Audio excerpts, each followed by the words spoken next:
Hello everyone, and welcome back to Pale Shadows. I'm your storyteller, and I'm here to guide you through tonight's tale. I know many of you come here to relax, unwind, and maybe even drift off to sleep. So before we begin, take a moment, like this video, subscribe to the channel, and let me know in the comments, where are you listening from, and what time of night is it for you? Now find a comfortable spot, let the world slow down around you, and allow the story to carry you into the calm. The descent eye didn't find the shaft so much as it found me. The concrete beside track 12 at the old freight yard was a uniform tombstone grey, smooth, sealed, and unremarkable until my boot heel knocked a hollow note out of it. It wasn't the dull thud of poured slab. It reverberated, thin and metallic, like tapping a drumskin stretched too tight. I crouched and brushed aside a drift of fine dust. Under the grime, my headlamp found a seam, a beveled rectangle with tiny drill marks along the edge. Somebody had poured a false wall and then cut a door into it. Years later, the dust had knit its own disguise across the incision. I held my breath and listened. Nothing up top but the yard's familiar noises, the intermittent clack of loosening steel, the distant freeway, the wind knifing through broken windows. The air had that stale iron smell old stations carry for decades, like pennies pressed against the back of your tongue. I set my pack down, ran a gloved finger along the seam, and found a recessed handle half filled with caked grit. The grit crumbled under my knife, the handle groaned, the slab shifted. Behind it, darkness, not the blonde, airy kind you get in old stairwells. This was dark like the inside of a locked mouth. I slid the panel wide and angled my headlamp in.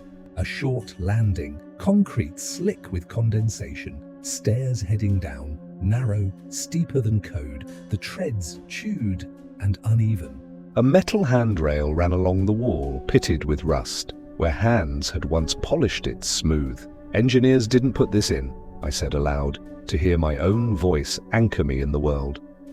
Somebody else did. The word somebody hung there, an extra beat. It dripped down the stairwell and didn't come back. I pulled a fluorescent marker from my pocket and dragged a bright orange line along the threshold, a habit born from basements that kept closing behind me. The line streaked across dust, loud and artificial against the old grey. It would be something to aim for if my map refused to make sense later. I should have radioed in, should have flagged it and returned in daylight with backup. But it was daylight above, and the light meant nothing here. Besides, the freight yard had been unstaffed for years, maintenance outsourced to a skeleton crew who only answered numbers that began with invoices. Nobody would come. I clipped my harness into the rope, tested the anchor I'd set off a steel column, and started down. 10 steps in, the temperature dropped enough to fog my breath. I paused, held my lamp low, and watched the beam catch in suspended droplets. The stairwell swallowed sound. My boot scuffs went soft and swallowed. When I scraped the handrail, the rasp should have bounded off the walls and up the stair throat. Instead, it died at my wrist as if the air were padded, muffled, tuned to a frequency that ignored me. At the third landing, I found the first sign, not a printed warning or the painted arrows I expected from transit. It was deeper, older. A set of 4 shallow grooves cut horizontally across the plaster at shoulder height. They weren't scratches, they were marks, measured and deliberate, each about the width of 2 fingers, each separated by exactly the span of my hand. I put my glove into one. The edges had been smoothed by touch. Below the grooves, someone had pressed a coin into the plaster while it was still wet. The coin had been pried out later, leaving a perfect round cavity. My breath quickened. I don't spook easily underground. You learn to throw out half the stories people tell you about tunnels, the ghost conductors, the sealed trains filled with skeleton commuters. But the marks didn't care about stories. They were instructions, or a tally, or the beginning of a language designed to be read by hand, blind, in the dark. At the next flight, my lamp picked up something gummy smeared on a tread. Resin? The tread was tacky under my boot. It held the dust in a skin and lifted in a translucent peel when I tested it with my knife. The peel smelled faintly of smoke, as if it had been cooked. Halfway down, the stairs kinked left into a tight dogleg, and then opened into a short landing where the ceiling lowered. I ducked. The concrete carried faint markings, a grid of hand-drawn lines and numbers. The numbers weren't metric, not imperial. Body-based, they marked off distances in palms and cubits and something else, maybe breaths. My heart tapped faster at the thought of someone mapping with their own body when tools failed. "Who are you?" I asked. "Nobody." My voice came back as a second me, quieter and slower, arriving an instant late, like a stranger repeating my words. Down a long hallway. I shone the light up the wall. The grid was interrupted by a rusted box the size of a shoebox, bolted into the concrete. No power, no wires, just a box. I pried it open with my knife. Inside lay a coil of braided cord, blackened, packed in dust. It wasn't nylon. It was plant fiber, lacquered with something to keep it from rotting. The end of the cord was looped around a small iron bell no bigger than an egg. The bell's clapper had been bound with leather to mute it. The leather had dried and crumbled. When I lifted the bell, the clapper kissed the rim and the bell sang a dull, suppressed note. The note didn't echo. It slid into the stairwell and was gone, as if absorbed by a larger song. "Okay," I said, setting the bell back carefully, securing the box, closed, with the same screw it came with. "We note that. We don't steal offerings from people who know more than we do." The stairs ended abruptly at a steel door. It had no handle, just a vertical slot where one had been. The seam around the doorframe was oozed over with a dark, glassy material. Something melted and poured, then hardened. Resin, the same smell as the tread. Embedded in the cooled resin were the half-fossilized bodies of tiny insects. Their legs curled tight, their wings a fragile lacework of ash. My chest tightened. I lifted my lamp and traced the shape of the door with light. The steel had buckled, inward slightly as if a great weight had settled on its far side. Above the lintel, more marks, a shallow triangle cut into the concrete, point down, and under it, 3 dots in a row. That pattern repeated on the wall to the right, and again on the ceiling. Triangles and dots, containment, warning, direction. I didn't know, but my body decided for me. My shoulders hunched, the same way they do when you stand at the edge of a platform and feel the vibration of an approaching train before you can hear it. I tested the resin with the tip of my knife. It was brittle at the outer skin, soft underneath. The knife went in easily, left a wet line that gleamed in my lamp. The smell of smoke was stronger here, undercut by something metallic that coated my tongue. "Not opening this," I whispered. The whisper felt right. My voice had become a thing too heavy to sling around down here. "Not yet." To the left of the door, a service corridor waited, low-ceilinged, with the kind of half-height that forces you into a crouch and convinces you you're prey. I turned that way, marking the jam with another fluorescent slash, and entered a world that had not known light for a very long time. The corridor angled down slightly, then leveled. The concrete changed under my gloves, smooth, then pebbled, then smooth again. The shift felt intentional, like a code set into the floor for feet to read. I passed another of those shallow boxes bolted at knee height, this one open and empty, the outline of its contents printed in dust. Whoever had used these had taken their tools away, or something else had. My headlamp picked out rails at last. 2 shiny streaks ran ahead into black, the shine not from polish but from moisture beading each metal line. The ties between the rails weren't wood, they were cast stone, smooth as bone, laid without gravel. The track felt wrong, too narrow. by a hair, too close to the wall. No signage, no advertisements, no platform edge paint warning you to stay back. A rail that had never carried commuters, never shared itself with the fluorescent ordinariness of rush hour. I stepped onto the trackbed and knelt. My lamp washed across the metal and died into the darkness between rails like the light was sinking into a deeper corridor beneath this one. I put my palm flat on the rail.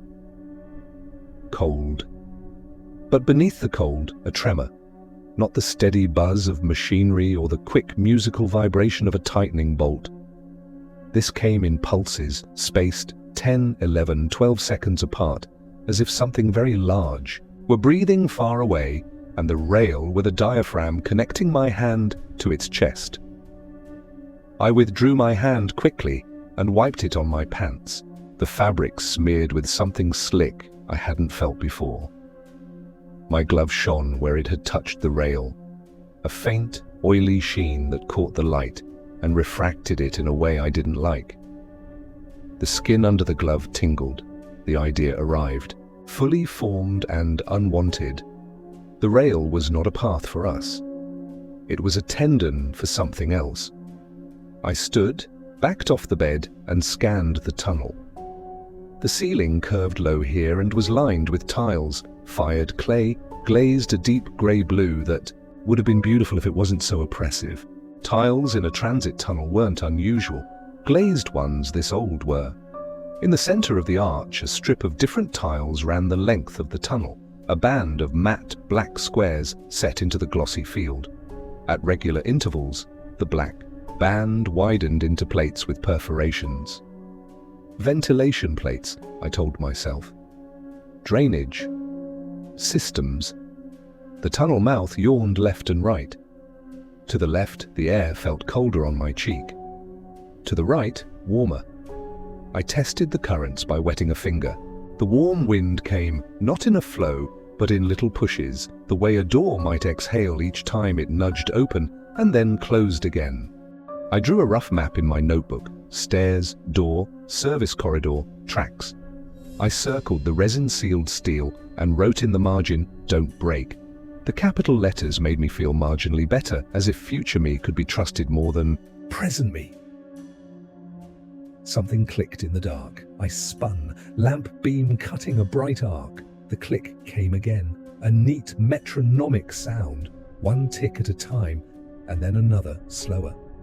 Not animal, mechanical, but from where? The beam landed on a maintenance cabinet halfway down the tunnel wall, old transit issue, boxy, with a corroded vent. The cabinet door had been secured with a chain that was no longer tight. The chain links shifted, tick, under their own rust. That was all it was. I laughed, too loudly. My laughter slapped the tunnel once and fell limp. Okay, the first strange noise. We catalogue it. We don't make it a story bigger than it is. Another sound rose then, threading itself under the tick with the casual confidence of something that belonged here. It was low and sustained, like wind blowing over a bottle, but its shifted pitch wandered, learned. My lamp picked nothing alive. The rails hummed once in sympathy, or maybe the hum lived under them always.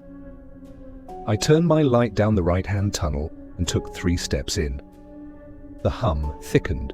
The warm pulses of air grew more distinct, as if I had moved closer to the narrow throat of an animal sleeping with its mouth slightly open. I backed away, slowly, careful not to let my boots slip on the damp stone. Station first, I told myself. Find the platform, find the exits, leave the trachea alone. There had to be a platform. And if there was a platform, there might be signage, letters at least, even if the language was older than the station itself. The tunnel widened a dozen meters ahead into a shallow cove. My beam reached and returned nothing, then caught the shadow of an edge. I approached and found a low platform rising from the tunnel side. It was barely a meter high, surfaced with the same matte black tiles and separated from the track by a strip of something pale and gritty. At first I thought it was salt. I crouched and touched the strip.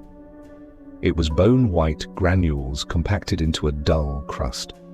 It absorbed moisture from the air thirstily and was damp under my glove. When I pressed, it gave with a spring, compressing and then slowly rising to its former height. I had never seen a material behave like that without power. "Filter?" I said to the empty tunnel. "Or barrier?" Another fluorescent line, another Mark. I dragged orange down the edge of the platform, then added an arrow. The simple act steadied me, my paint, my symbols, my promise to an above-ground world. The platform's back wall carried more of those grooves cut into the plaster, but here they formed a ladder of touch marks up and to the right. Between rungs, someone had painted shapes in a pigment that had turned the color of dried blood. Triangles, dots, long lines broken at measured intervals. Up close, the triangles were not simple. Each bore a tiny crosshatch inside it, like a net. I raised my hand and hovered it over the symbols. I did not touch, not because I feared a curse, but because I feared understanding. The marks weren't there to warn, they were there to instruct, and instructions implied a task. Tasks imply obligations. The warm air pushed across my face again, firmer now. Somewhere down tunnel, pressure shifted. The hum below the rails dipped and then rose, sliding up a note I felt in my molars. My lamp wavered, not the light, my hand. I clamped my wrist with my other hand to stop the shake. The glove still tingled where it had touched that oily sheen.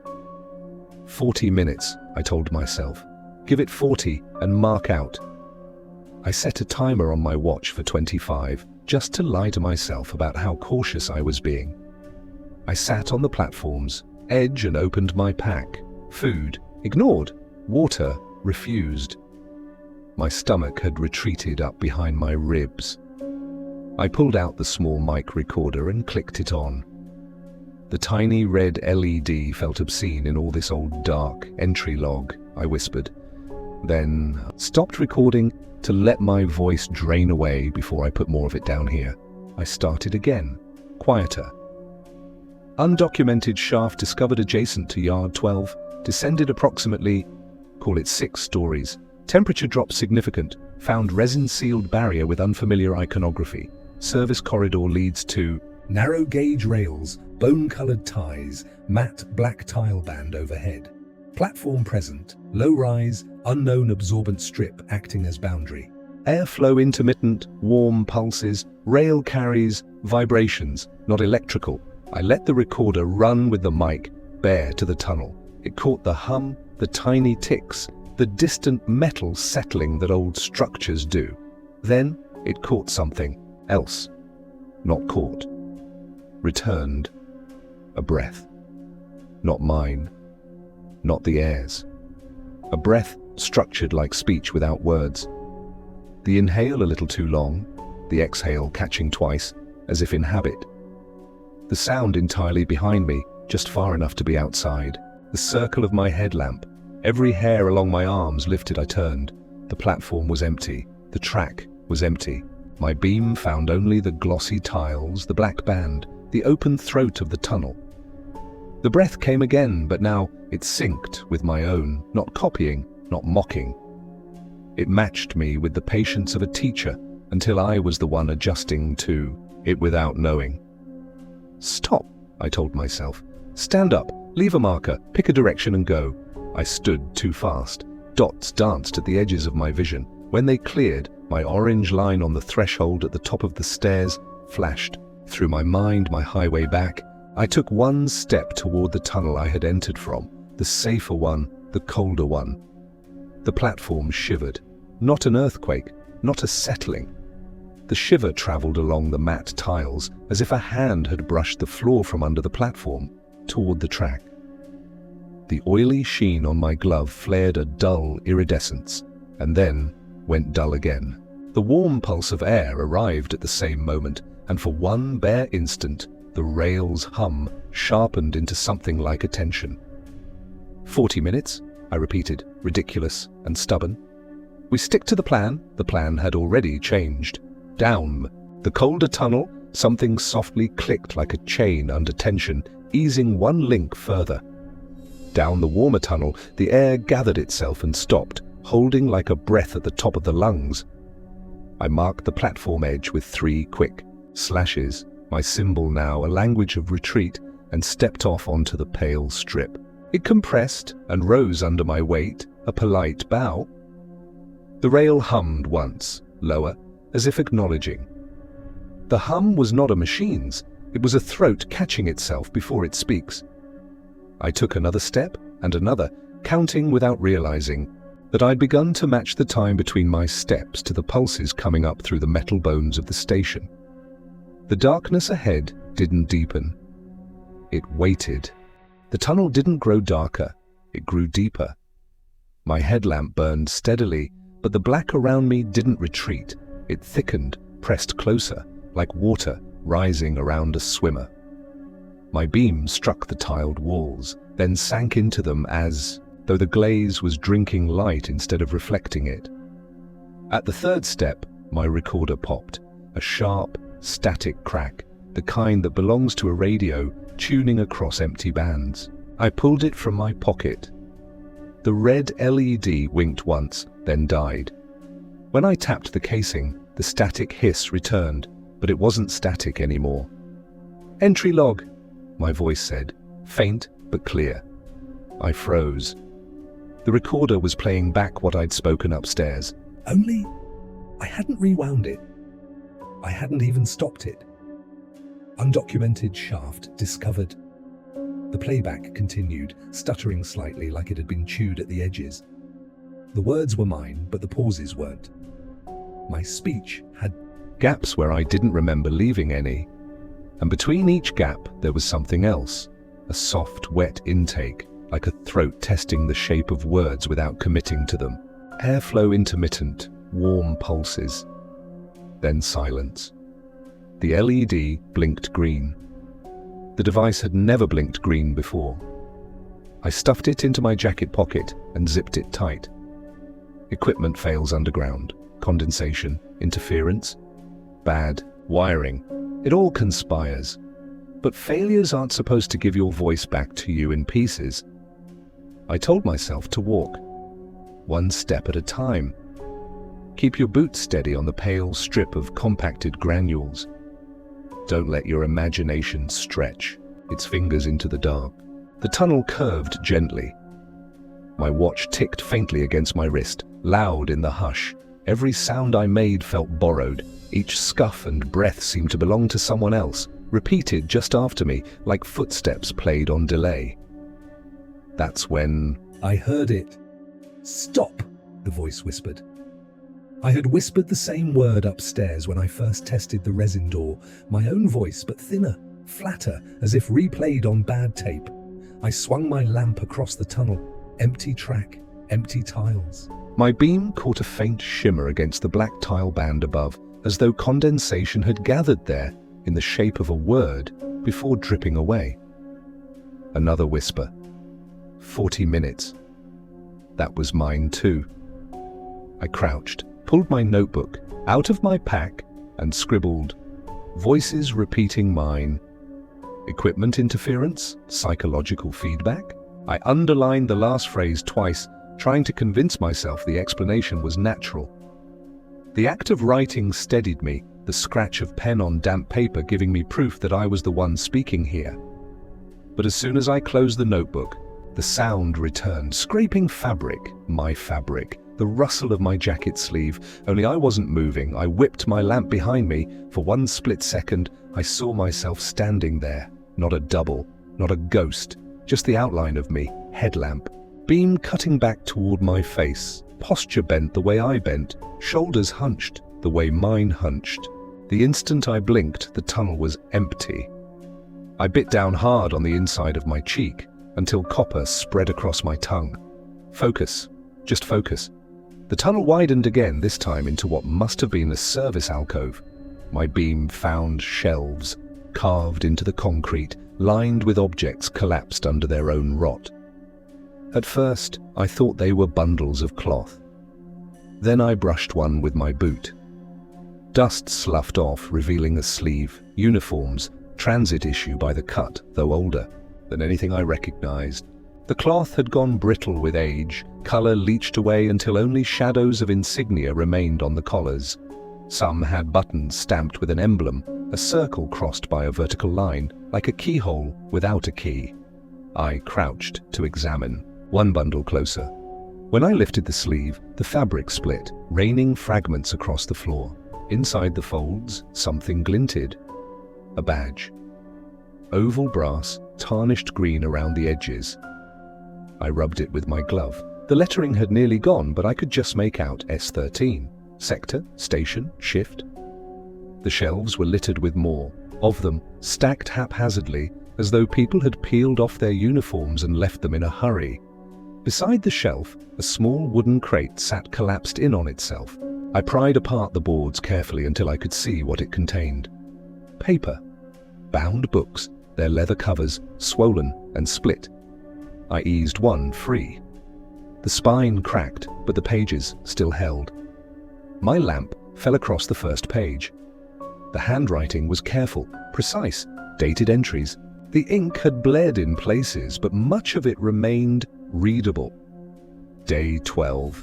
Still no word from topside. Food deliveries late. We are told to remain at post until clearance. Day 17. The rails vibrate at night. No trains scheduled. Vibrations last 7 minutes, then stop. Crew instructed not to speak of it outside station. Day 25. Another man gone. Locker empty, uniform folded on shelf. Rails still warm to touch, long after vibration ends. Captain says this is expected maintenance. I do not believe him.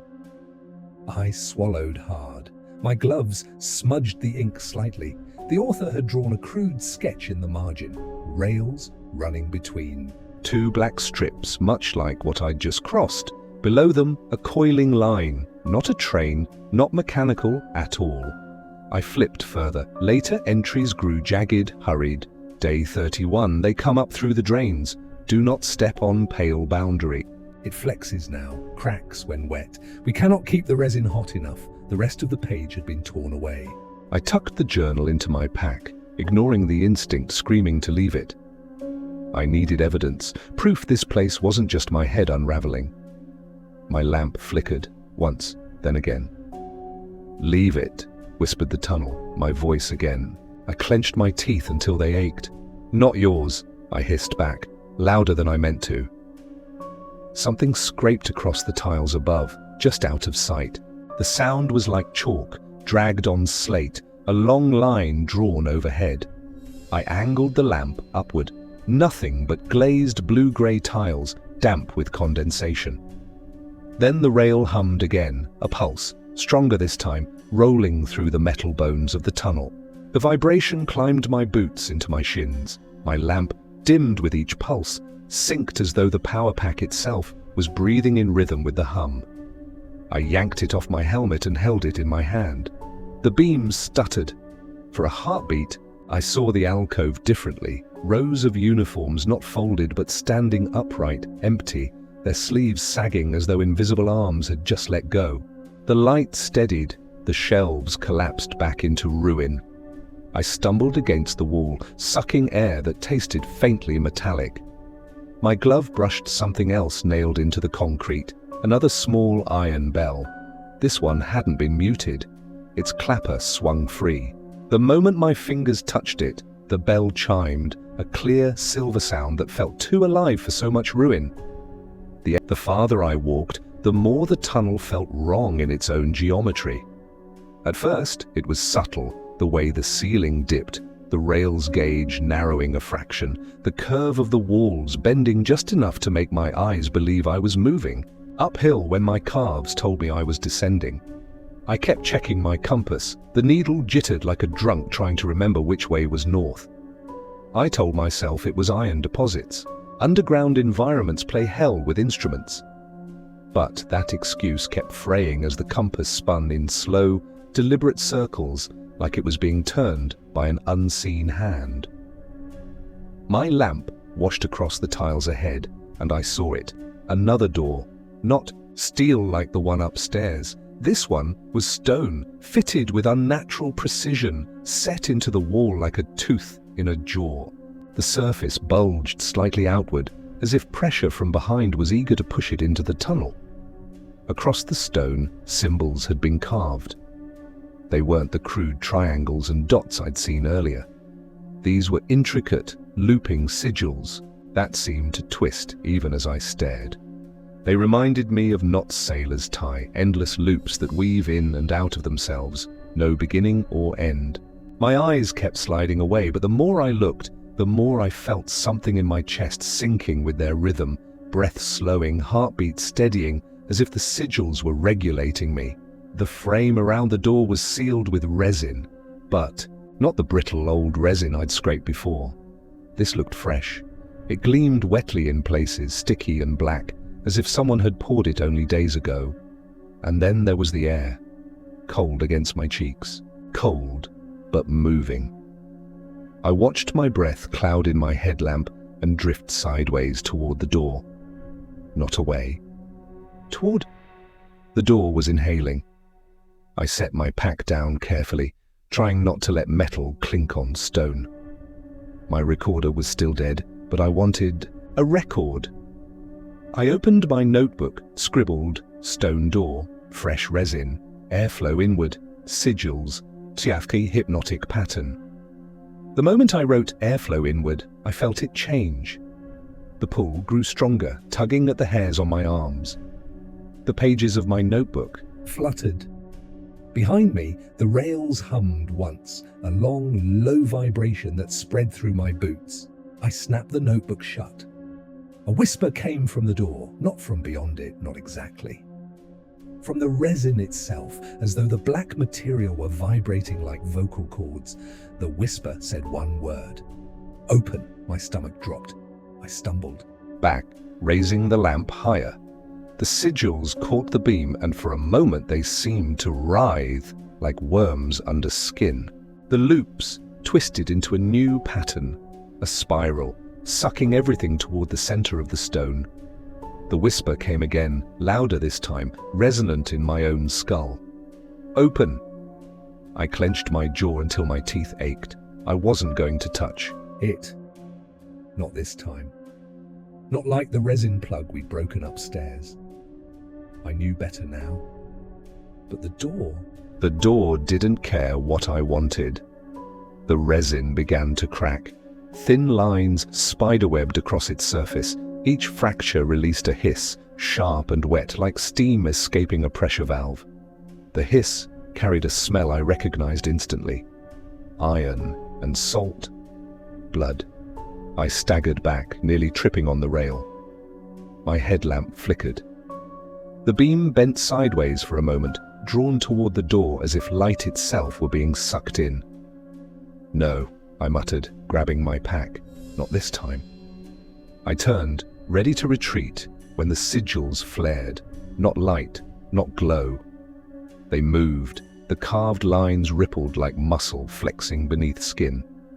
The spiral coiled tighter, and with a crack that shook the tunnel, a fist-sized chunk of resin fell away. Air rushed out. Not in. Out. It slammed into me like a physical force, knocking me against the opposite wall. My lamp flew from my hand and skittered across the floor, spinning wild beams into the dark. The air was alive. It roared past me, thick with that metallic tang, carrying motes that glittered like dust, but swarmed with intent. I clamped my shirt. Over my mouth, the air stung my eyes, burned my throat. Each breath felt like swallowing knives. The resin shattered further, shards clattered against the stone floor. The spiral sigil twisted again, opening into a shape I couldn't comprehend, a pattern that refused to sit still, a geometry not meant for human eyes. From beyond the door came a sound, a low, wet dragging, like something vast and heavy pulling. Itself across stone, the kind of sound that makes the body's oldest instincts flare, the ones built when shadows meant predators. Open, the whisper repeated. But now it wasn't a whisper, it was a chorus. Dozens of voices, hundreds, all mine. Every word I had spoken since I entered this place gathered and spit back at me in unison. Stop. Not yours. 40 minutes. Chime. Not this time. All layered together, echoing from behind that cracked stone door. My lamp steadied on the floor, beam angled just right, and I saw the gap widening. Between shards of resin and curling sigils, black air boiled out, carrying shapes I couldn't pin down. Almost hands, almost mouths, dissolving the instant I tried to define them. My notebook lay open where it had fallen. The last page I'd written on stared up at me. Don't answer. But the door wanted me to, needed me to. Every breath of air seemed to shape itself into a question mark, waiting. I snapped the notebook shut and shoved it into my pack. My hand brushed the brass badge I'd found in the uniforms earlier. The oval caught the lamplight. Darkness is loud when it decides to be. I didn't realize that until my headlamp died and the whole station breathed around me. Cold air shot past my ears like a train that wasn't there, and in the black, I felt the space reconfigure itself. Edges softening, distances elongating. The cracked stone behind me exhaled a wet heat that touched the back of my neck like a mouth. I didn't run. I didn't trust the floor to stay where it promised. I kept one hand on the pale boundary strip. It flexed under my palm, yielding, recovering, a creature pretending to be material. My other hand fumbled in the pack and found the little cylinder. Of chem light I'd avoided cracking because superstition insists you'll need it more later. Later had arrived holding a hammer. I bent the chem light until it snapped. A soft, milk-green halo bled into the dark, too dim to throw shadows but bright enough to sketch a narrow slice of the tunnel. The resin door was now only a suggestion, an absence my bones knew better than my eyes. I didn't look at it. I looked at the rails. They were wrong. Even in that thin light I could see the steel had bowed, subtle as a slow smile at first, then more obvious as my sight adjusted. The rail nearest me had lifted in the middle, a shallow arc floating above its bone tie, as if the tunnel had taken a breath and held it. The opposite rail had sunk a fraction, kissing its tie with a pressure I could feel in my teeth. A deep metal note rolled through the tunnel and curled back on itself. Not a clank, not a scrape. A whale song pressed through iron. The chem light revealed a switch stand ahead, a manual one, half buried in dust and resin flecks, the kind with a lever you'd throw to send a train one way or another. The target plate at the top was an opaque oval corroded to a dull scab. I had walked past it earlier without seeing it, because it had not wanted to be seen then. It wanted my attention now. I edged toward the switch across the pale strip, gliding my boot to avoid sudden weight. The boundary yielded and lifted like a lung under my step. I kept the green light low in my fist and watched the rail the way you watch a sleeping animal that is pretending. The metal sang again, higher this time, close. A tremor ran along the bar, and impossibly I saw the fish plates, the bolted joints, shiver. The bolts didn't turn, not exactly. They whispered. The steel beyond the joint wriggled a degree out of alignment and then pulled itself back like muscle under a cramp. I knew without wanting to know that the rail was not changing shape on instruction from machinery. It was changing shape because something beneath it flexed. Not yours, I told myself, a child muttering at thunder. It was never yours. The lever was heavy when I reached it. I put my shoulder under the corroded bar and tested. It fought me like a door swollen with rain. I eased it a centimeter. The rails jerked in response as if I had tugged a tendon, a breath in, a breath out. The whale song went lower. Annoyance. Warning. I froze and listened. Beneath everything, beneath.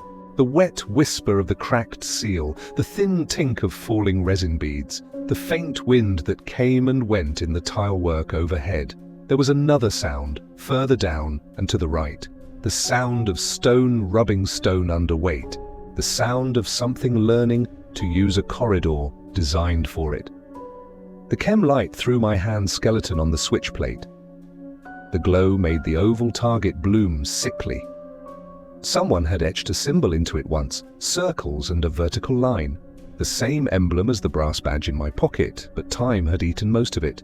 I could just make out the ghost of an arrow under the corrosion, pointing to a spur tunnel that split off and curved back toward the cracked stone. "Don't do It," I whispered, to whatever instinct said otherwise. We're not smart enough to guess right down here."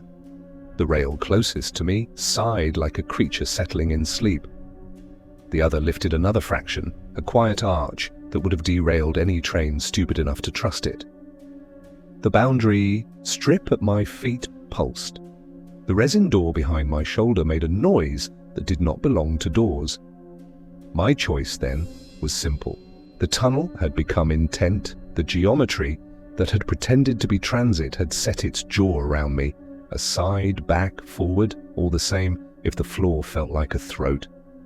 I threw the switch. It moved with a suddenness that almost put me on my back. Something unbound it from its own rust, and the lever slammed across to the far slot with a clang that should have chased itself down the tunnel and returned as 1,000 echoes.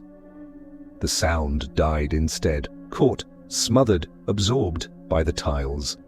The rails did not wait. They shifted with a wet, choking cry. The near rail slithered 1/2 inch sideways and dropped its belly onto the stone ties with a relief you can feel from an animal that finds the groove it remembers. The far rail bowed in sympathy, lifting, settling, lifting, like a body stretching after long confinement.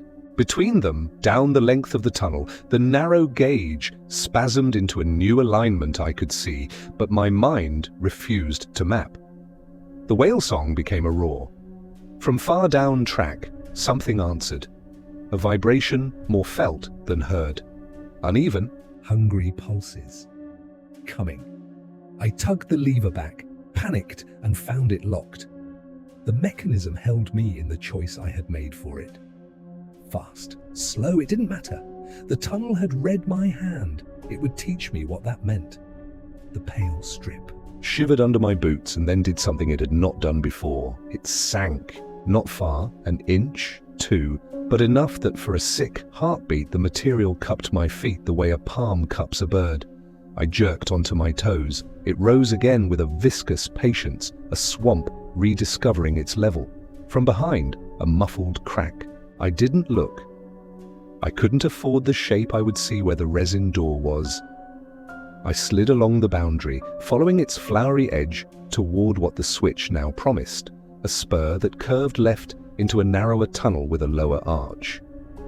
If the rails had realigned to feed that way, perhaps the thing that used them would follow the new invitation away from me. Perhaps I could step aside the way you do when a heavy load rolls through a hallway, back to the wall, eyes down, hands respectful. "Chime," said a voice near my cheek. My breath bit itself. I swung the chem light like a club, which is ridiculous. Light does not bruise. The glow swung a ragged green arc and made all the shapes uglier. The voice had been mine, of course.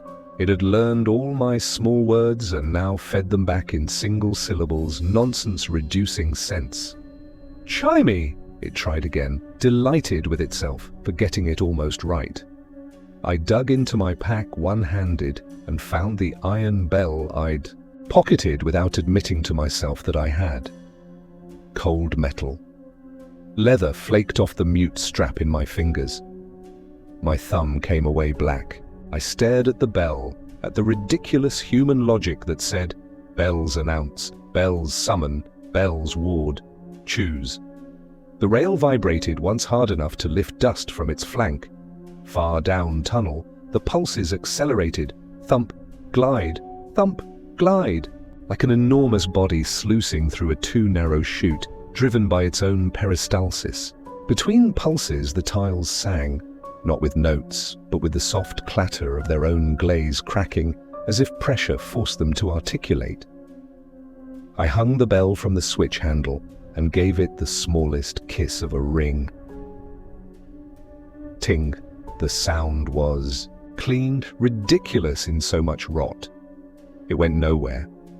It didn't echo, it seeded itself into the tilework and grew into silence. But beneath my feet, under the pale strip, a response came, subtle as a muscle twitch. The material tightened, as if bracing. The pulses drew close enough to resolve into parts. Ahead, in the thin green, the rails dimpled. Not much, just enough to make the steel's horizon ripple. The dimples marched toward me in a wave you could stake for heat shimmer if heat shimmer came with a smell, iron and salt. The breath of opened resin, the taste of bitten tongues. I backed further along the strip, counting without meaning to. 10, 11, 12 seconds between the deeper throbs, little tides pushing and releasing. My skin learned something, my mind didn't want. That the vibrations were not uniform because the body making them was not uniform. Rings of muscle, some wider than my waist, some as narrow as a wrist, each flexing in a sequence that made the rails their ladders. A pale ring appeared. Not above, below. The boundary strip bulged. Right under my left boot, the material rose as if a bubble were pushing up from under the floor. The granules held, then liquefied, then held again. The ring did not breach. It became a shape under a membrane, opening, closing without teeth, tasting for pressure points. I couldn't step aside. The strip had me like a polite hand that would be a grip if I resisted. The ring tested again, and the rails on my right bowed inward reflexively, craving to join whatever this was in making a closed loop. It wanted a throat. Don't answer, I whispered, and the tunnels said back, don't, in a child's pleased mimicry. And then, answer, sated as if it had been given permission. I threw the chem light. It arced, a clumsy comet, and struck the far rail with a soft clack before dropping into the pit between the ties. The green bled through, the gap outlining a channel that had never been for humans, hard stone worn to satin by something that passed with regular force. In that light, I saw the underbelly of the rails for the first time, not an I-beam, but something more like ribs, curved and slightly spiraled, each bolted to the ties by plates that had been added later. The original builders had likely installed something alive and then tried to tame it with hardware. The green fell deeper, a second channel below the first. A nested system, one for air, one for water, one for the passenger. The bell on the switch tinked once in a wind I couldn't feel. The dimples in the rail reached me. The steel lifted, under the pressure, then sagged as the rings slid away beneath. For a moment I was straddled by it, the rail to my right rising, the strip under my left boot sinking, caught between a machine and a body wearing the machine like jewelry. My knee buckled, my palm shot out to the wall and landed in a groove, cut at shoulder height. 4 grooves, the same measured notches I'd found up the stair. I pressed my fingers into them and felt the coolness of handled stone, the memory of 1,000 other hands finding their place, bracing the body at this exact point. I understood then that the grooves were not marks of counting, they were anchors.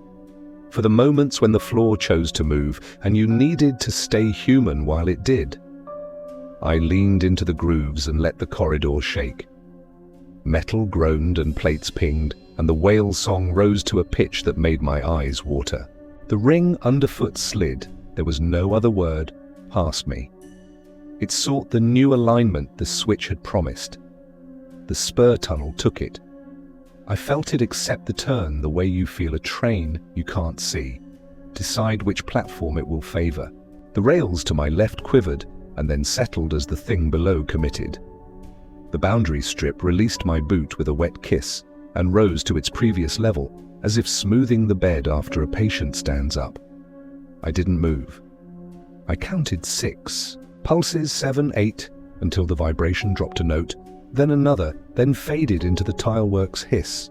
My ribs unclenched, my molars stopped their small grind. Something else had changed, not in sound but in shape. The corridor ahead seemed shorter, as if the switch had stolen distance from one side of the tunnel and fed it to the other. The spur's arch crouched lower, its tiles sweating in the chemlight's last tired glow. The main line behind me had opened itself fractionally, mouth rounding the way a throat does when it prepares to swallow instead of breathe.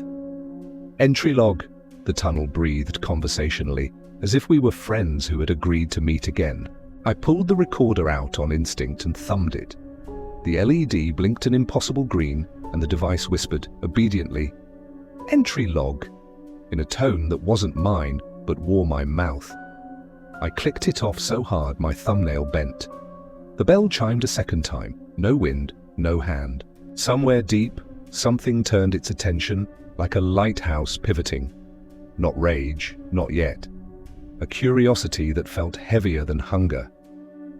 I had made a choice with that switch. I could pretend I had acted strategically, diverting the thing down a spur to buy myself room, but I knew better.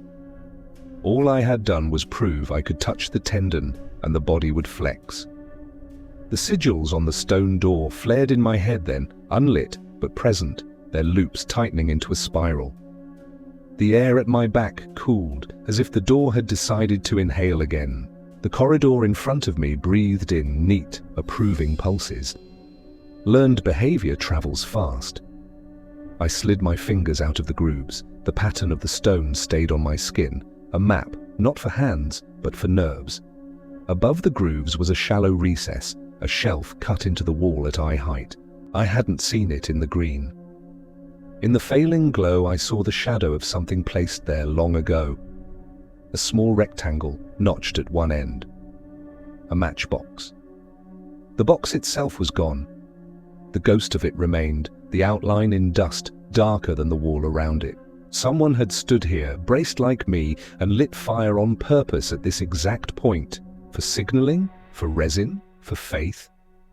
"Don't," the tunnel suggested, eager to play along, and then, after a beat, not this time, with my own cowardice baked right in, I smiled then, sharp, humorless. "You're learning the wrong words."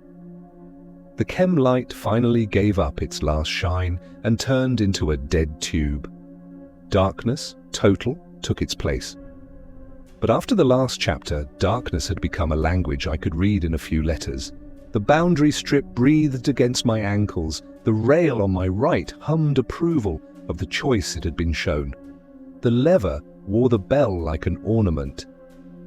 I spoke without raising my voice, because voices grow teeth if you feed them.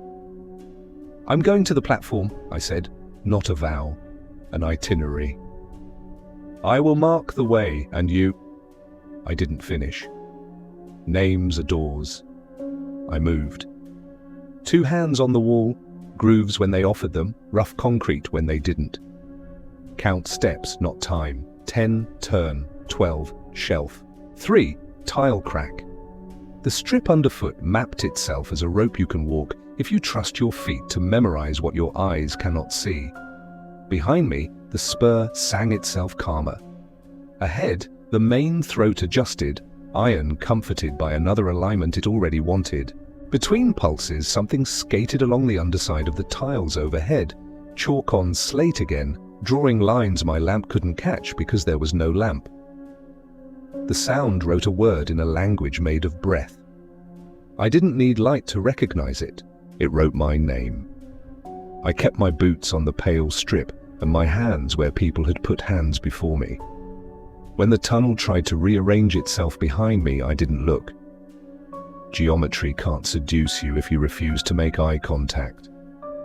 I rounded the dogleg that would lead back toward the platform and the relative safety of numbers and grooves. Halfway there, the resonant hum broke into speech. Not mine, new. A voice shaped by throat, not rail. It came from the switch I'd thrown. "Open," it said, petulant as a child denied. "Chime," it added, bargaining. Then at last, something honest in the tone, thin and eager. "More." I didn't answer.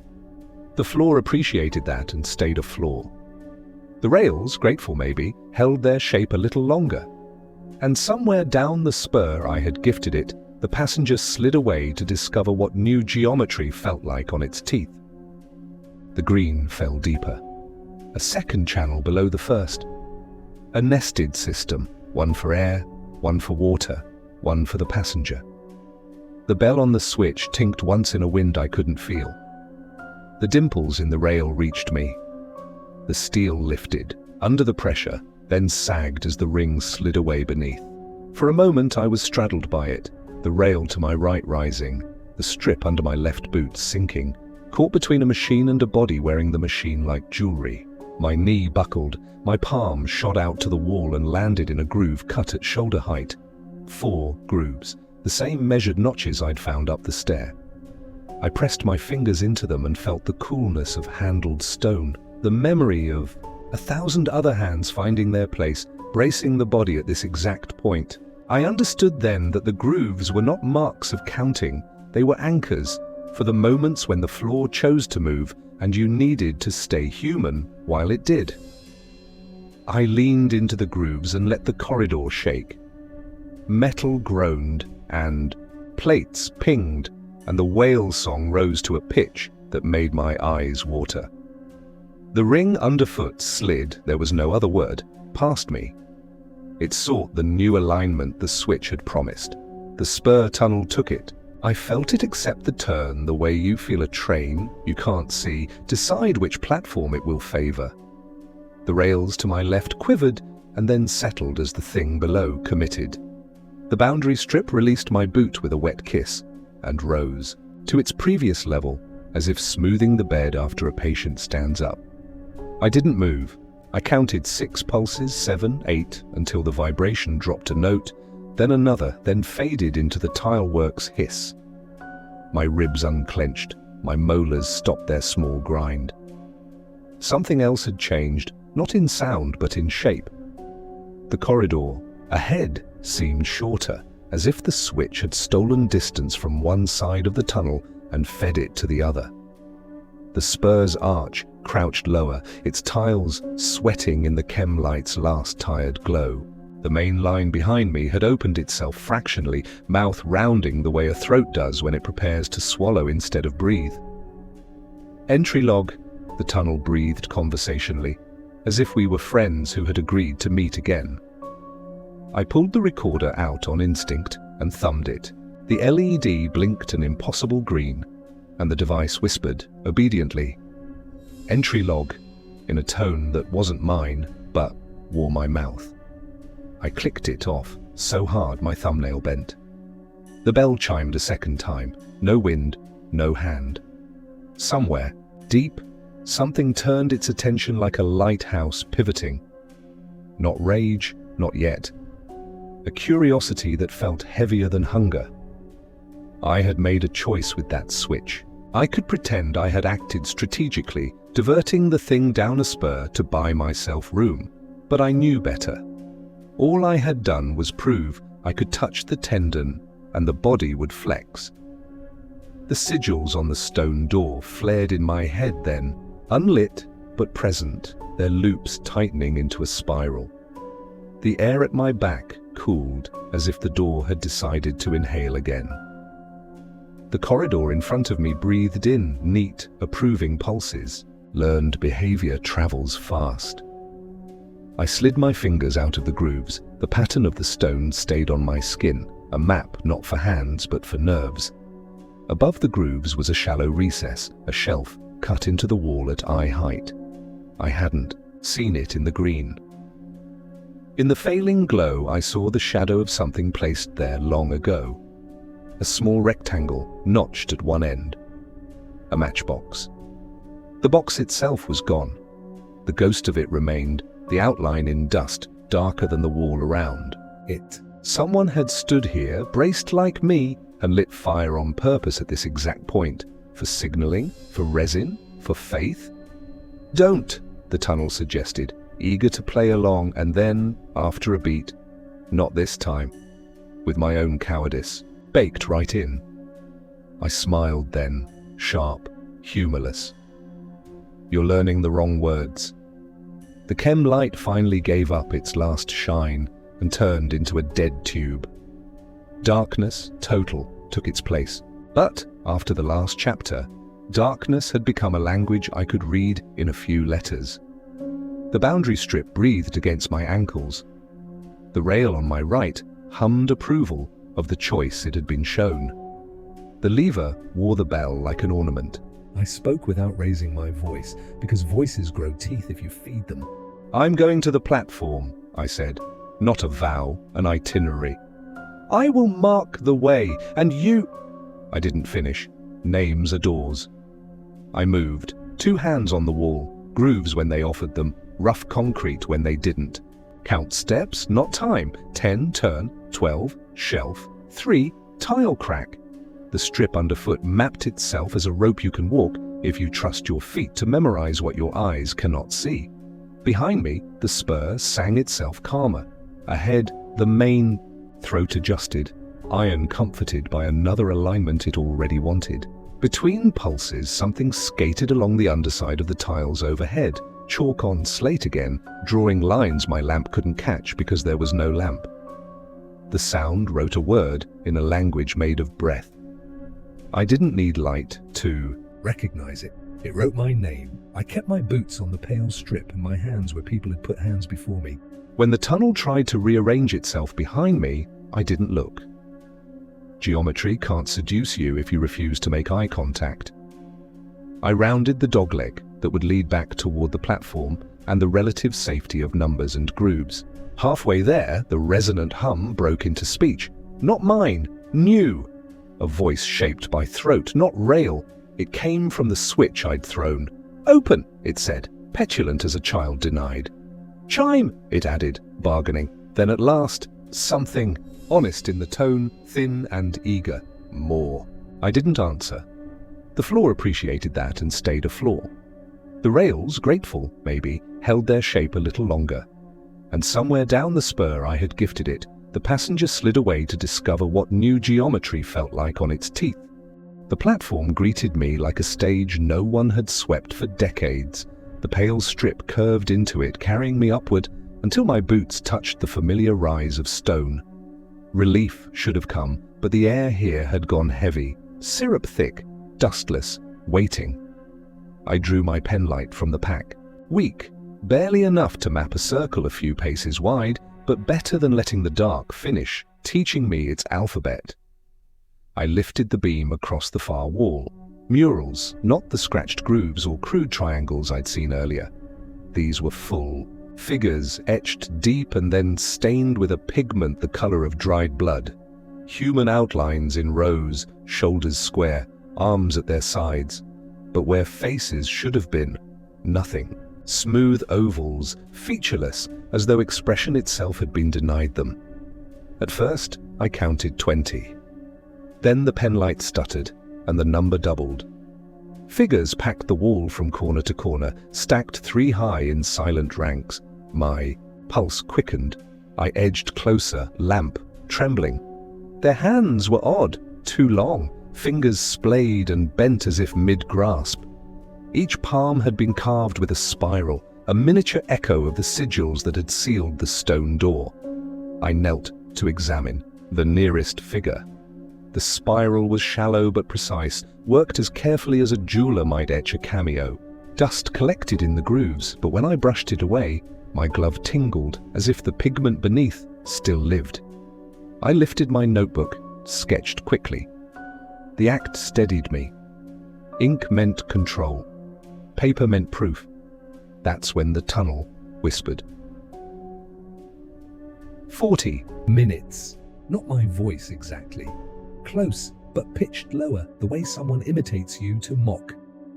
I whipped around. The wall behind me was bare concrete. No mural, no figures, only dust. I aimed the penlight back at the mural I'd been sketching. It was different. The faceless figures had turned. Not a painter's trick of perspective, turned. They faced inward now toward a blank central panel I swore hadn't been there before. Their bodies leaned, subtle but clear, as though listening. My throat dried. I stepped back, nearly tripping over my pack. The penlight flickered again. The blank panel wasn't blank anymore. A shape bled into it, dark lines resolving into a figure. Larger than the rest. Taller, wider. Where the others had no faces, this one had a cavity, a hollow circle like a mouth wide open, swallowing everything around it. I raised the light higher. The spiral palms of the smaller figures angled toward that central cavity, dozens of them pointing in silent devotion. A low vibration rolled through the platform floor, not from the rails this time, but from the mural itself. Dust shook loose, in tiny rivulets running like sand down the faceless ranks. "No," I whispered, "you don't move." But they had, and they weren't finished. The pen light dimmed to a glow. In that weakness I saw their arms had lifted, bent at the elbows now, palms out, spirals glowing faintly with whatever pigment fed them. The hollow circle of the larger figure deepened, darker than the rest of the wall, too deep for mere paint. It was depth. A whole air stirred at my back. Not the pulse of the rails, not the warm breath of hidden vents. This was colder, sharper, like wind pushed through teeth. It nudged the hair at my collar. I turned. Another mural had appeared on the opposite wall. One I would have sworn was bare concrete a minute ago. Same faceless figures, but these carried tools, long poles, hooks, ropes slung across shoulders. Their palms still bore spirals, but these were drawn as if bleeding, pigment trailing down their wrists. The pen light flickered and went dark. For a moment I was blind, drowning in black. Then a faint glow returned, pale and sickly, as though the murals themselves were radiating. And in that glow the figures moved again. The ones with tools leaned forward, hooks extended, ropes unfurling. They weren't painted in motion. They were in motion. The pigment shimmered like muscle caught mid-flex, hands reaching farther with each second. I stumbled backward until my heel hit the boundary strip. It flexed, catching me like it had before, but I didn't trust its courtesy. I dropped to one knee, rummaged in my pack, and struck the last magnesium flare. Light exploded. White fire seared the murals into stark relief. The faceless figures froze. Every arm halted mid-gesture, every spiral palm rigid. But the larger, hollow-mouthed figure, its cavity swallowed the flare light. No reflection, no detail. Just a hole yawning wider as the light poured into it, hungrily, greedily. I raised the flare high, heat biting my knuckles. Shadows skated madly. Along the tiles, bending wrong, sliding upward when they should have fallen down. The echo came then. Entry log. Dozens of voices murmured, layered atop each other, crawling out of the cavity in the mural's chest. Then again. Entry Log. Each repetition closer to my ear, though my eyes locked on the wall. The flare hissed, burning too fast. I couldn't stay. I yanked my notebook, flipped to the page I'd sketched. My drawing of the mural, 20 faceless figures in still rows, was changing on the paper. Lines bending, arms lifting, the central cavity bleeding through my ink in spreading black. I slammed the notebook shut. The flare crackled, almost spent. I hurled it toward the mural. It struck the wall just below the hollow mouth. For a heartbeat, the cavity contracted, shrinking as if the sudden heat stung it. The faceless figures recoiled, arms dropping. I didn't wait. I bolted along the boundary. Strip. The flare's dying light flaring behind me. My boots slapped stone. The murals hissed. The notebook thumped against my chest. As I reached the far archway, I risked one glance back. The murals were still, painted, silent, but every faceless head had turned to follow me, and the hollow circle in the largest chest was wider now, rounder, as if grinning. I left the platform at a careful half-jog, the kind you use across a rotten dock. Weight low, toes testing, hands ready for whatever decides to be not floor. Behind me, the murals cooled to paint, or pretended to. Ahead, the tunnel carried a new sound. Not the hollow bottle hum I'd grown used to. This sound had texture, fibers rasping, wet ridges dragging, a million little frictions plated into one motion. The tunnel's breath organized itself around that motion. Warm pulses came, in threes now, short, long like a code. Each long drew the rails tight as bowstrings, each short let them slacken. In the breaks, the tiles clicked softly, hairline fractures knitting and unknitting as pressure tasted the arch. I flattened my palm against the wall. The grooves were there, 4 of them, passenger height. I set my fingers and waited, counting. 10, 11, 12, there. The tremor didn't arrive from one direction. It arrived from underneath everything, distributed through stone-like thought. You don't hear that kind of thing so much as your body decides it heard it and builds the noise around the decision. I slid forward, keeping boots to the pale strip. The boundary bowed politely under my ankles. My penlight, weak survivor, made a floating coin of light that moved with me, and for the first time since my lamp had died, I wanted darkness back. Light made the tunnel admit what it had been hiding. Ahead, the track dipped under a low arch and widened around an inspection bay. Waist-high wall to my left, rails cantilevered over a rectangular trench.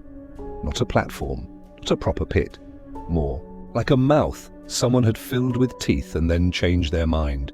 The white granules of the boundary strip accumulated along the lip of the trench, the way salt collects at the edges of an evaporating tide pool. The tide was coming in. Air rushed through, steady and thick, carrying iron and the sweet, wrong cold you get when an old freezer door opens. My penlight picked out condensation droplets, 2 regular, lined up in rings on the underside of the rail, like fingerprints pressed in sweat. The first ring rose from the trench. No preamble, no shadow.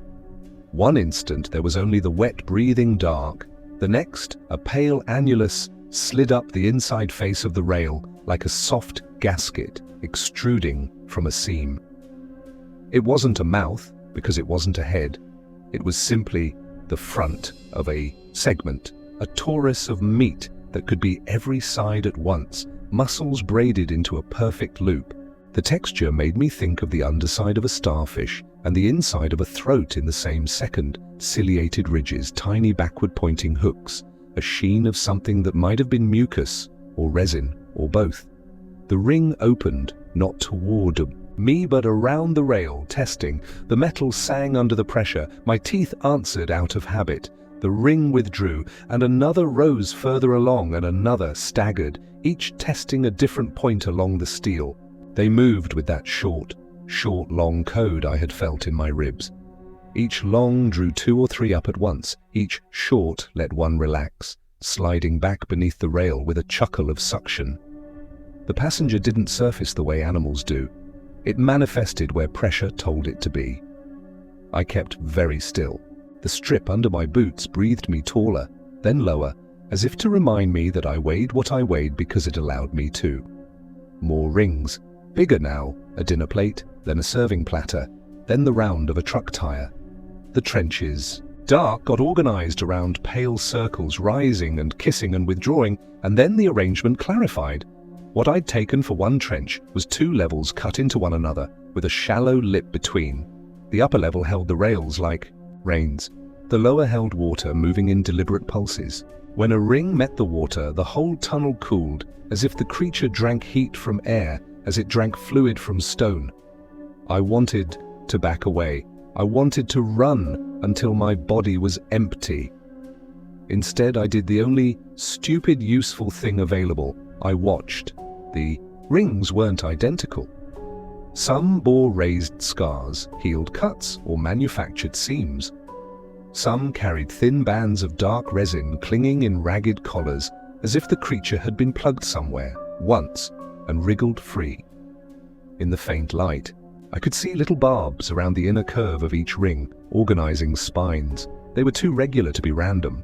The barbs matched in spacing the perforations I had noticed in the black tile band overhead. Rail, band, water, all 3 in sync, a 3-chambered heart. The code changed. Short, silence. The rings withdrew together as though a thought had occurred, and they wanted to confer in private. The silence wasn't empty. It rang with the absence of friction. The hair on my forearms leaned toward the trench. When it came back, it came up. Not one ring, not three. A stack of them, 7 or 8 high, rising in a collar that nested the rail inside itself and kept climbing until the top ring touched the underside of the arch. The barbs along the inner curve scraped the glaze and left a chalky streak that flared in my penlight like a white vein. The rail lifted under the collective pressure. Bolts pinged. The inspection bay muttered with settling dust. The collar flexed and writhed as a single muscle, trying to exert purchase on something that had never been meant for teeth. Something else rose with it, a sound. Not whale song, not breath, a vibration pitched too low for outside ears. My chest. Cavity trembled sympathetically like a guitar body sharing a note without being plucked. Inside that note lived other notes, too fast and thin for lungs, a chittering with the exact cadence of my voice recorder when it played me out of order. The tunnel had learned my sounds.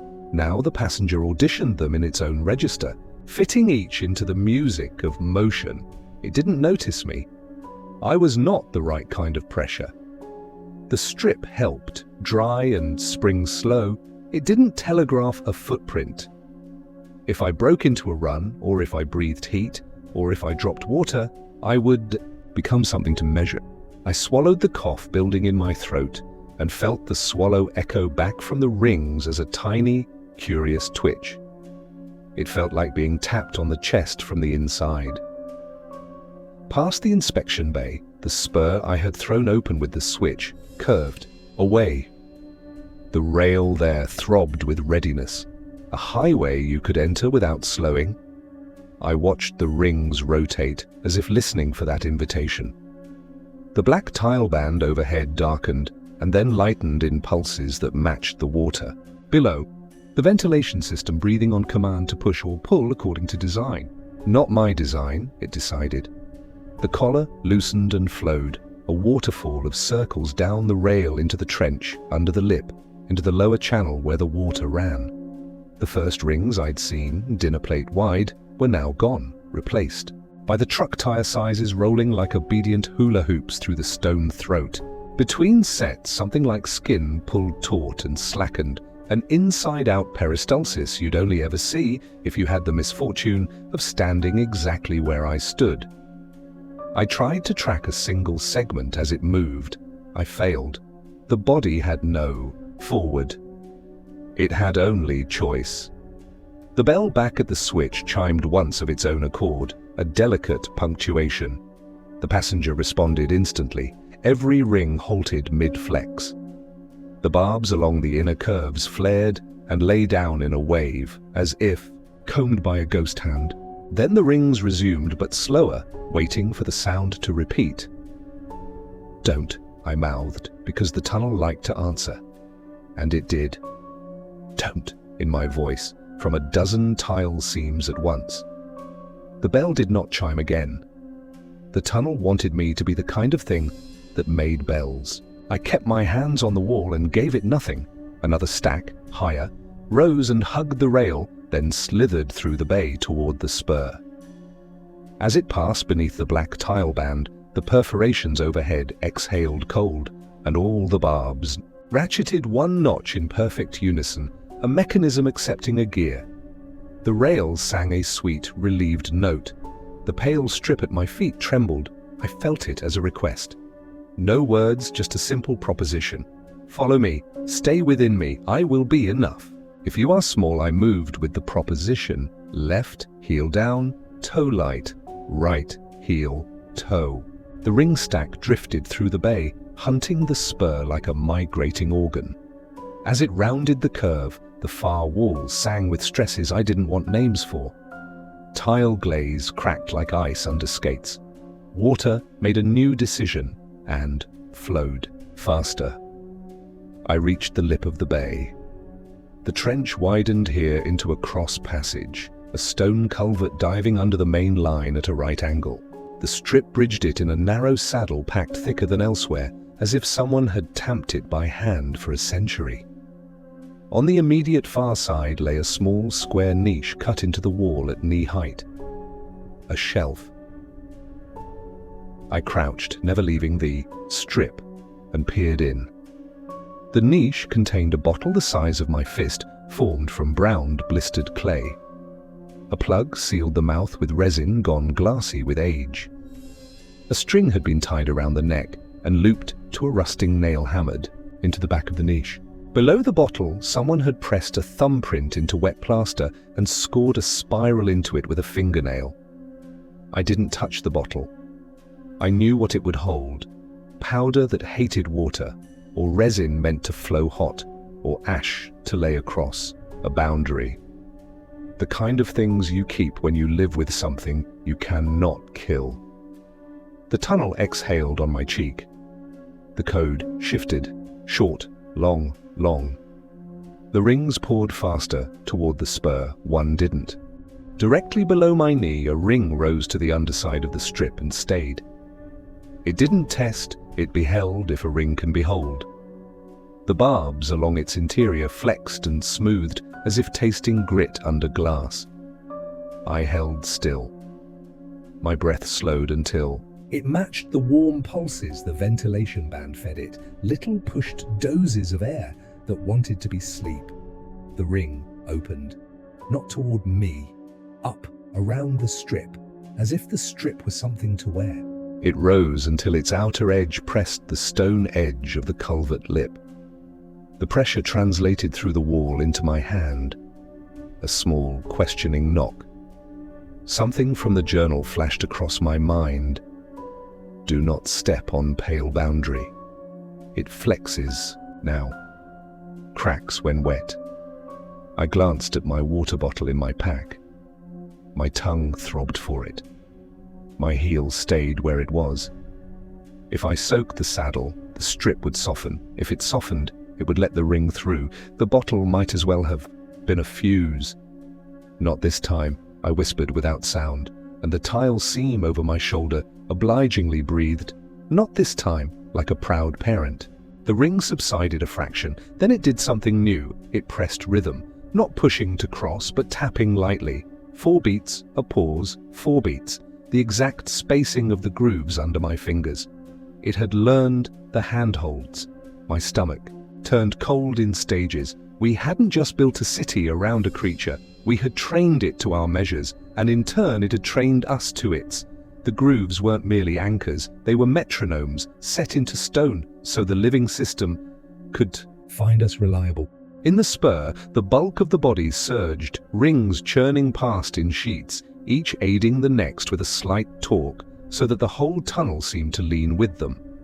The ring under my knee delayed another second, as if committing the 4-beat pattern to memory, then slipped away under the strip and joined the flow. The saddle rose behind it, repairing the small depression the pressure had made. I let out air I didn't know I'd been hoarding. The penlight sputtered and steadied like a weary eye. Across the bay, the rails were wrong in a new way. They had taken on a subtle, permanent curve toward the spur. Metal remembers. It would never be true again without a labor I couldn't name. For the first time, I saw enough at once to call it whole. Down the spur, in the near far, too close to see entirely, too far to touch, rose, section after section, of the passenger. A procession of collars that became tunnels, that became collars. Again, every ring translating the body 1 ring length forward. Between the rings, a translucence hinted at the spaces that carried whatever served as blood. It shone faintly where my penlight threw a line into the gullet, iridescent like oil, or like tiny embedded scales turning. The entire mass moved with a purposeful docility at odds with its strength. It wasn't hunting, it was commuting. S13, I thought. Sector 13. Not a place to keep trains, a place to keep this. The bell at the switch stayed quiet. The murals on the platform, a dozen turns behind me, were only potential in my head. The resin door was breath at my back, cool and wanting. Down the spur, the passenger wound itself into the geometry I had insisted on with my hand.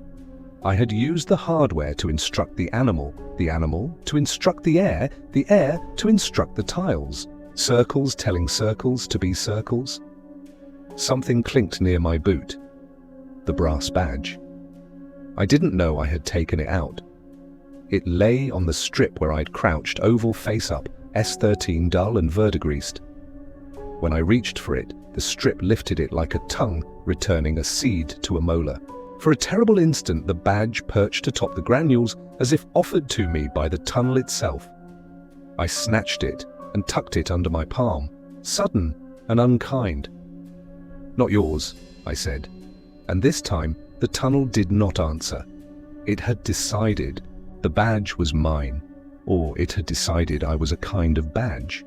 Either way, the conversation had advanced without my consent. The last of the larger rings slid through the bay.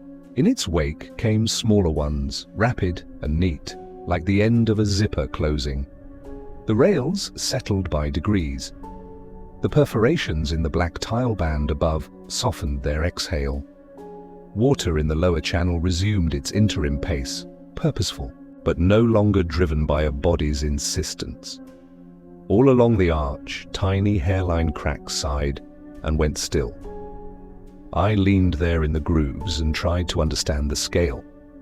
The section I had seen was seconds of a thing that might be kilometers long. It could split its attention, send parts to different stations, leave scouts of pressure at thresholds to memorize our handholds.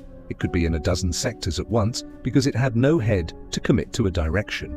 It might have lived here. Before we laid rails, and when we laid them, it learned the feel of steel as one more kind of rock.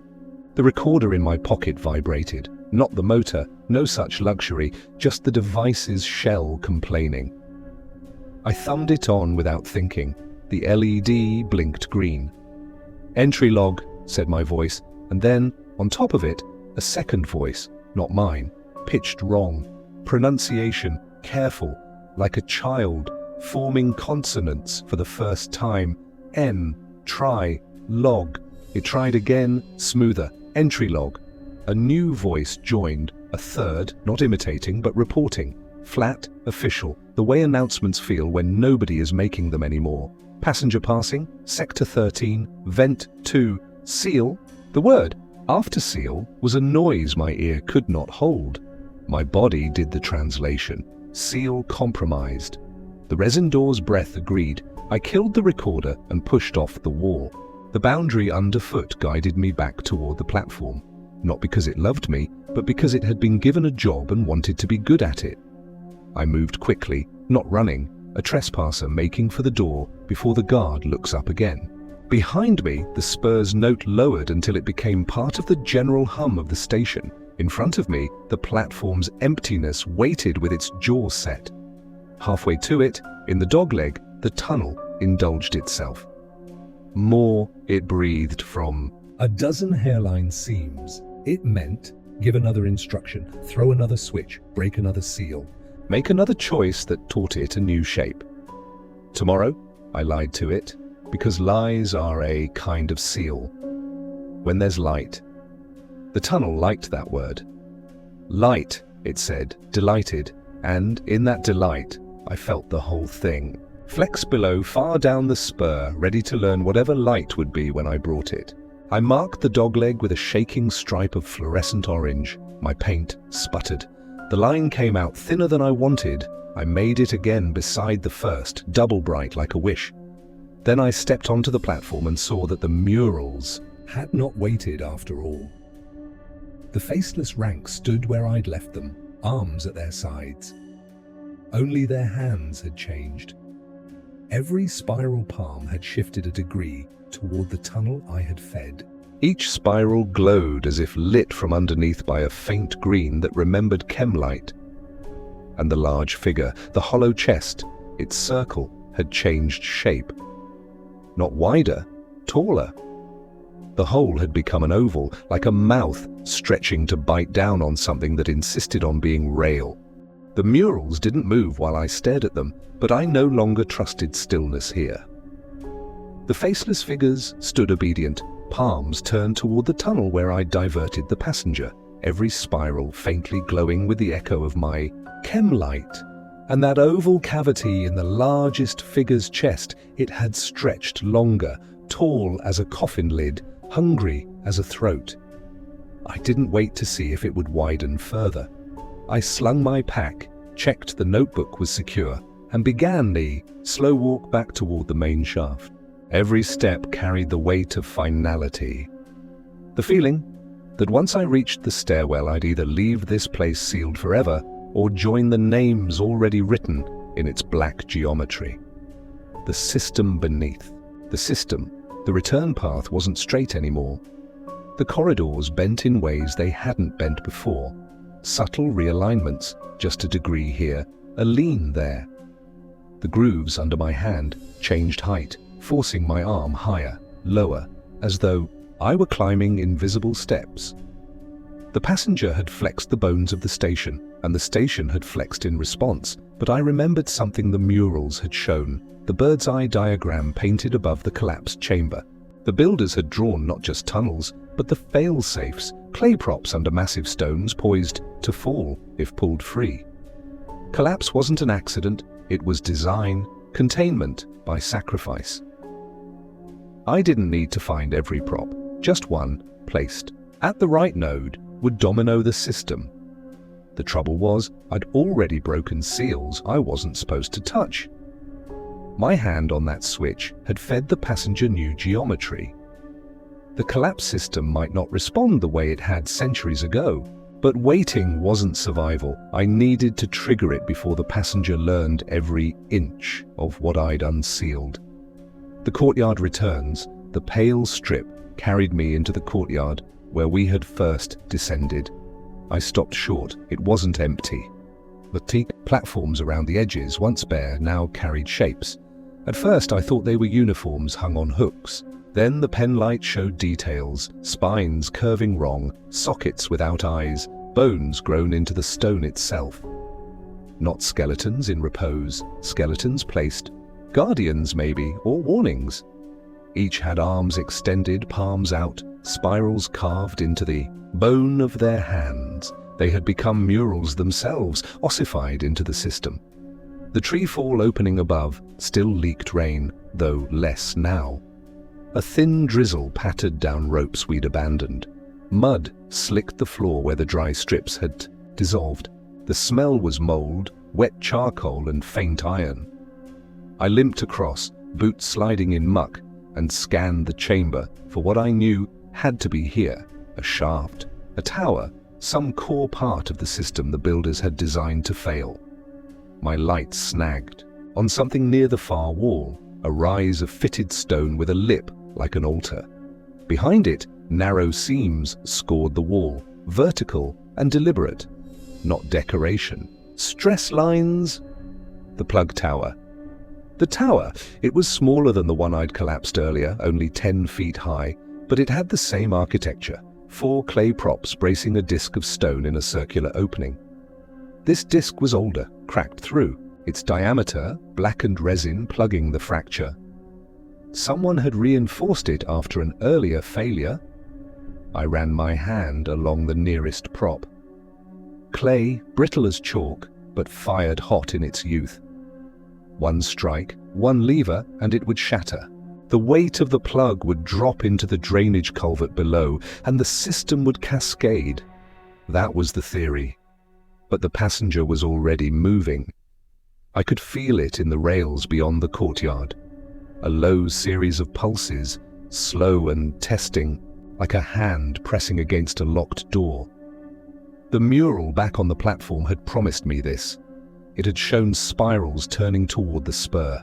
Now the body wanted to explore its gift. If it reached the courtyard before I collapsed the system, the opening above might become its exit, and the forest wouldn't hold it. Improvised tools. I had no sledgehammer, only what we'd carried for survey work, tripods, climbing gear, crowbars. The crowbar would do. I wedged it under the nearest prop and leaned. Clay cracked in protest, but didn't give. I set the bar higher, pressed harder. Sweat stung my eyes. Come on, I muttered.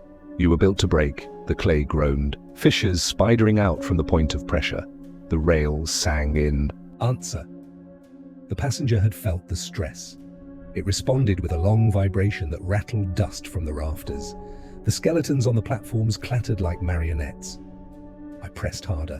With a sharp report, the prop split. Chunks fell, crumbling like stale bread. The plug above sagged a fraction, grinding stone on stone. Air shifted, an intake, then a rush outward. The system exhaled warning. I pulled the bar free and staggered to the second prop. The passenger arrives too late. The east corridor bulged before my eyes. Stone tiles bowed inward, one by one, as though something enormous pressed its shoulder against the wall. Cracks split down to the floor, then a ring appeared, pale and wet, pushing through a seam. It opened, closed, dragging itself forward, widening. The fracture until a second ring joined it. The passenger was coming into the courtyard. I jammed the crowbar under the second prop and threw my weight onto it. Clay shrieked and exploded, shards ricocheting across the stone floor. The plug sagged further, edges grinding, dust raining down. The rings forced the corridor wider. Segments slid in, barbs scraping the stone. The skeletons along the platform tilted, their spiral palms pointed straight at the breach, as though they had waited for this exact arrival. "Not yet," I hissed. "I need all four." Collapse in progress. The third prop fought harder. I had to climb halfway up the tower, feet braced, crowbar angled like a lever against my chest. Every push sent pain lancing up my injured ankle. The passenger forced more of its body into the courtyard. Rings stacked, flexed, rotated, widening the opening until rubble gave way in sheets. A wave of water surged behind it, sluicing mud across the floor. The third prop cracked. The plug lurched lower, almost 2 feet now. The grinding echoed like thunder, vibrating in my sternum. The skeletons rattled again. This time, one fell, crumbling into pieces at the base of its platform. The passenger reacted instantly. The nearest ring turned toward the sound, barbs flaring. Tasting the air, it smelled me. A narrow window, the fourth prop, loomed at the far corner. I dragged myself across slick stone, water rising around my ankles. The rails sang louder, resonance shaking the courtyard like a drum. The ring nearest me slammed against the boundary strip, testing. Charcoal granules hissed and dissolved under the wet pressure. The strip sagged, water soaking through, opening a path.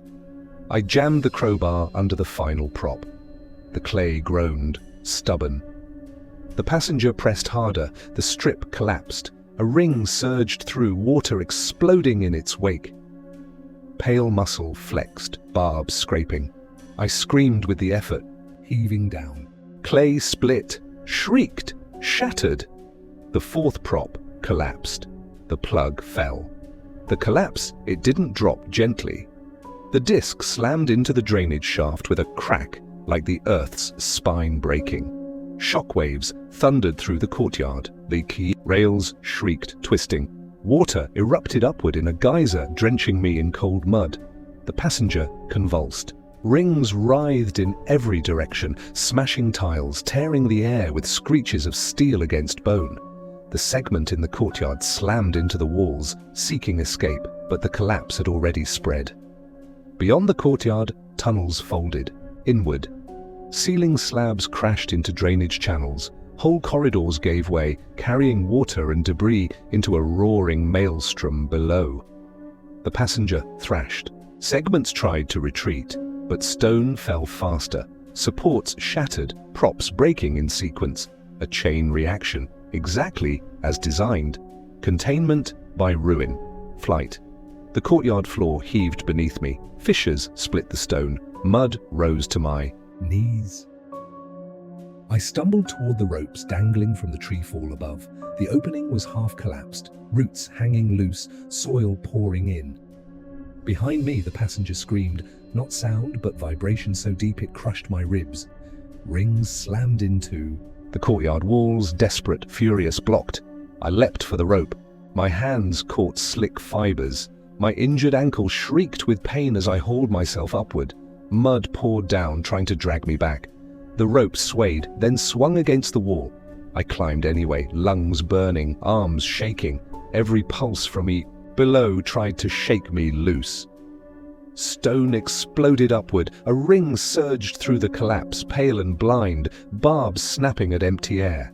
It struck the wall inches from me, gouging a trench. I climbed higher, screaming wordless defiance.